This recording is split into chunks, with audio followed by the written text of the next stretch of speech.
It's time for the moment you've been waiting for. Da, da, da, da, da, da, da, da. Da, da, da, da, da, da, da, da, da, da, da, da, da, da, da. Da, da, da, da, da, da, da. Da, da, da, da, da, da, da, da, da, da, da, da, da. Da, da, da, da, da, da, da, da. Tsh, da, da, da, da, da, da, da, da, da, da, da, da. Di, da, di, di, da, di, di, da, da, da, da, da, da, da, da, da, da, da, da, da, da, da, da, da. Dilly, da, dilly, da, dilly, da, dilly, da, dilly, da, di, di, da, di, di, da, di, di, da. The 12 Principles of Animation. The 12 Principles of Animation were first introduced to us by Disney animators Ollie Johnston and Frank Thomas. Ollie Johnston's first work was done on Pinocchio, which he directed in 1940.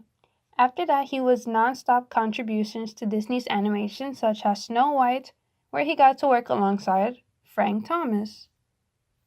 Frank Thomas was born in Fresno, California. Frank Thomas attended Stanford University, where he worked on campus humor magazine, The Stanford Chaparral, with Ollie Johnston, who would end up being his go-to man for pretty much his whole life.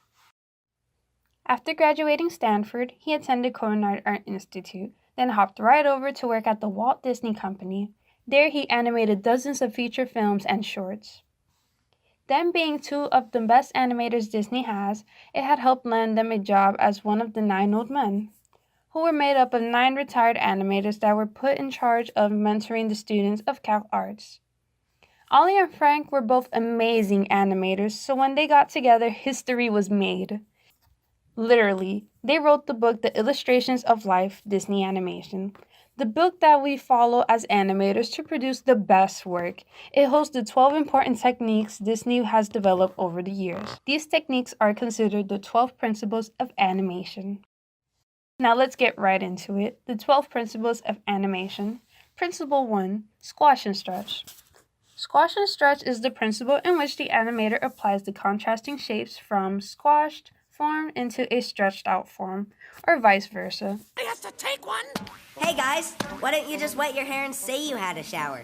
Isn't that lying? I prefer to call it creative truth.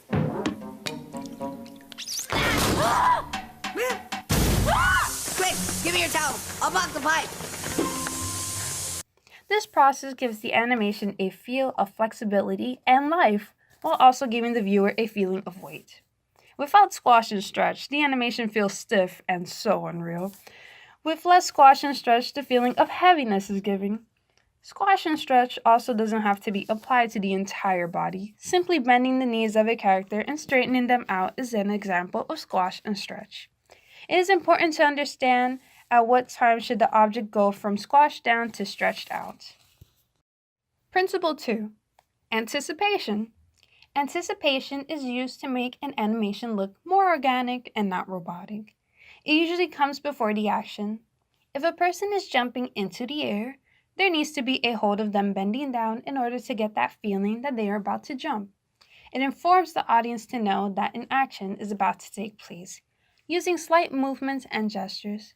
This allows for the audience to be aware that the action will happen as to not be caught off guard. Anticipation there is to help build suspense.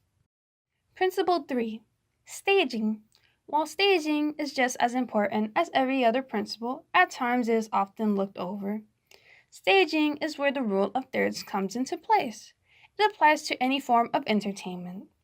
It is important to know how to stage things even in drawings because it allows for the audience to know what the main focus of the scene is and where they need to be looking.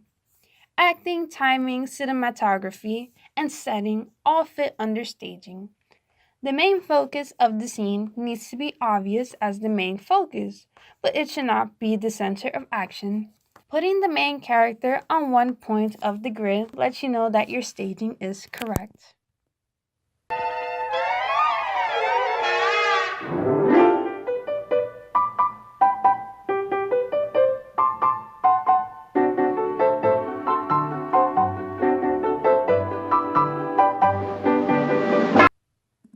Principle 4, straight ahead action versus pose to pose.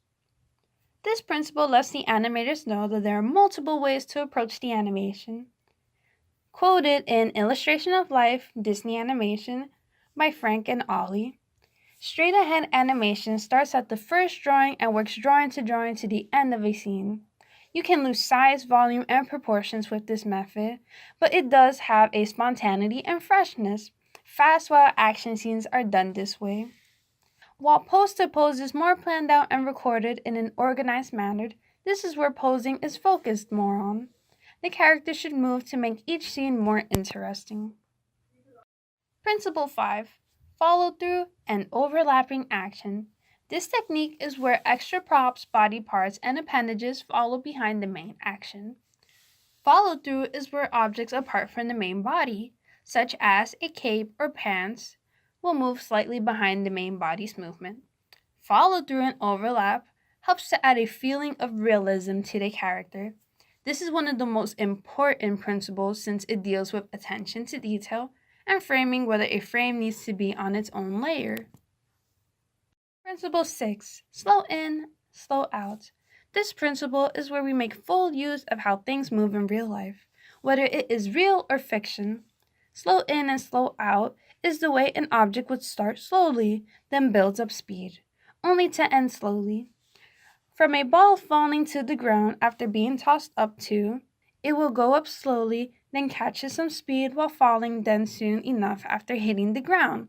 A few times it will slow down and soon enough come to a stop. This allows for the animation to not feel so mechanical or robotic, unless the object is a robot. This is where in-between frames are important. The more scenes added, the slower a scene will be, and vice versa. Principle 7. Arcs. As animators, we use tools such as arcs to help add accuracy to movement and bring the illusion of live motion to animation. In life, our movements are not stiff and straight. They tend to have curves and use circular motion. This use of arcs as a device in animation helps the animation feel much more alive and have a natural flow. Principle 8. Secondary action. The principle of secondary action is that this motion supports the primary action of the character, and this helps give the subject more personality.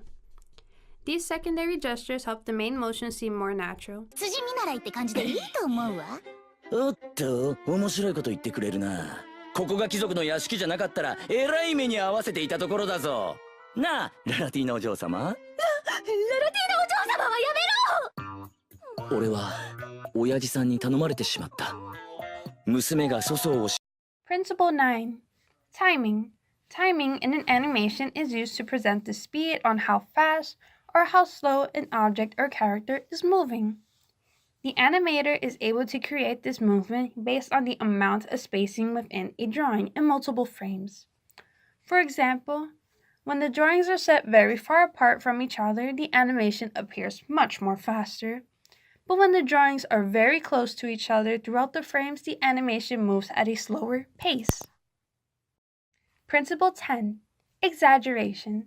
Exaggeration allows the character's actions to be much more dramatic and extreme to emphasize their actions even more.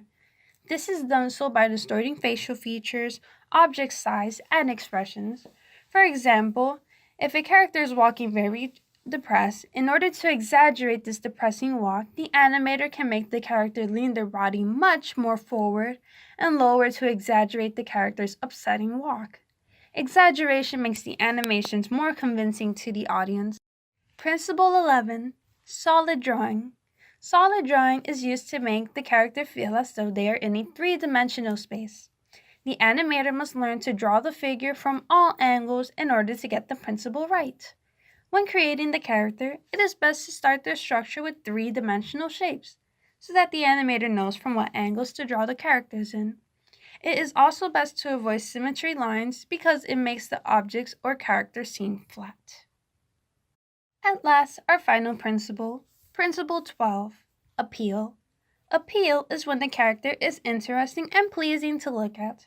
Enlarging a feature on the character that stands out most helps give more personality to the character as well. The best way of making characters appealing to look at are with dynamic designs.